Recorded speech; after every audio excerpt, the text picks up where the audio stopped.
So this past Sunday, I was cruising around TikTok, as I am wont to do, and I ran across a horror reviewer who was positively gushing about a film regarding exorcism that he just loved. I'm going to refrain from using his name, as the last thing I want to do is cast shade upon anybody. But I had finished my editing ahead of schedule for once and actually had a little bit of free time.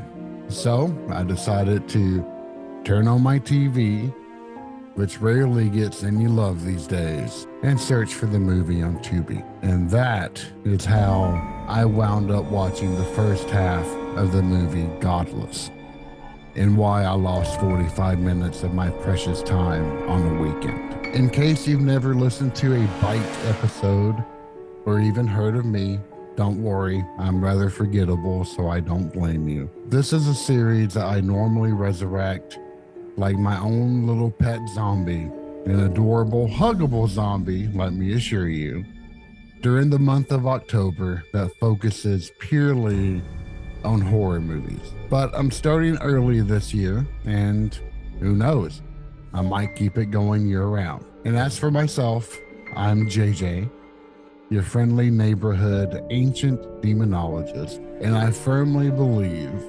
that knowing some academic background into what you're watching can A, heighten your enjoyment, and B, allow you to see through the drivel. And let me be very clear, the movie Godless, which has the subtitle of The Eastfield Exorcism, is the ultimate use case for drivel. Released in 2023, this movie follows a couple in which the woman is either suffering from a mental illness or a demonic possession. Though the movie really tries to ride out this particular mystery, it fails spectacularly at it. But if that was its worst sin, then I could understand.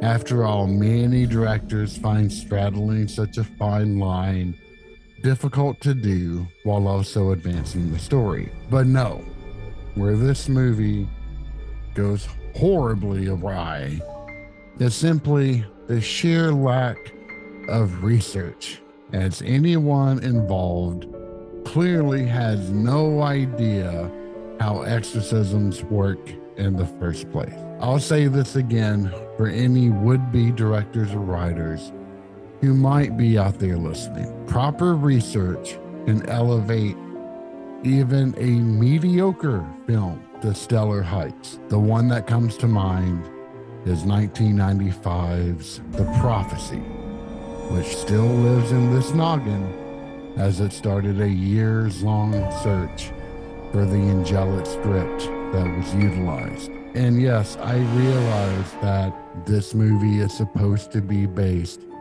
on a true story, and that only deepens the sin that it makes because it's not clearly advertised.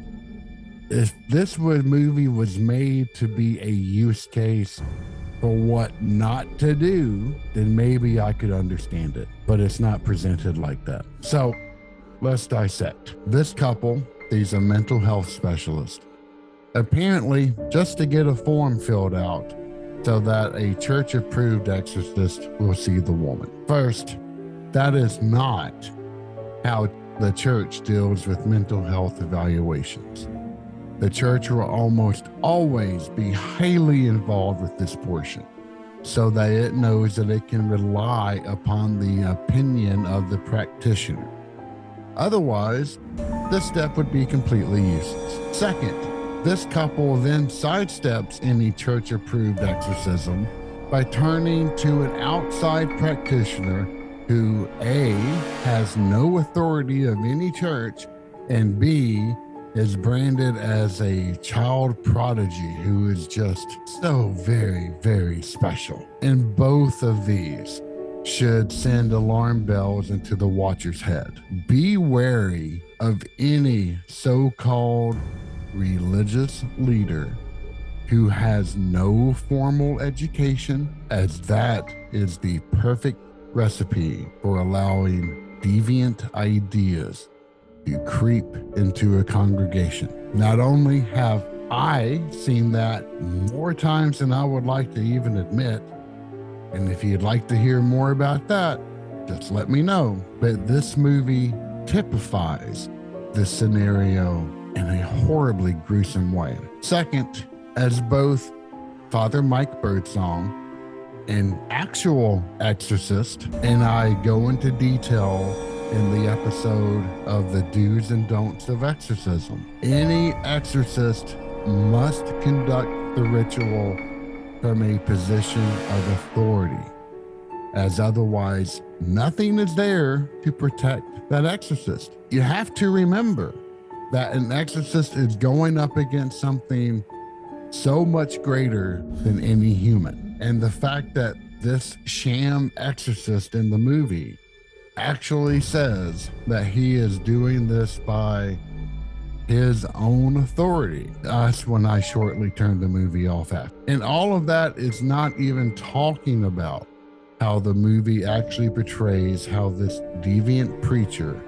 actually goes about conducting an exorcism, which is wrong on so many levels that I can barely begin to articulate them over the rising disgust that is stuck in my craw. But let me say this and be very clear in doing so. An exorcism does not involve starving the possessed, and it most certainly is not a bloody torture session. Godless is what happens when people who have zero idea about the subject matter get it into their heads to just make it up as they go along, with predictably horrifying results. And in this case, not in a good way. Maybe if they had done their research, then this idiotic film wouldn't have ended up on Tubi. If you enjoyed this, then please consider giving me a like and a follow on whatever platform you happen to be on currently. And if you have any questions, submit it the normal way or visit southerndemonology.com. Stay safe out there.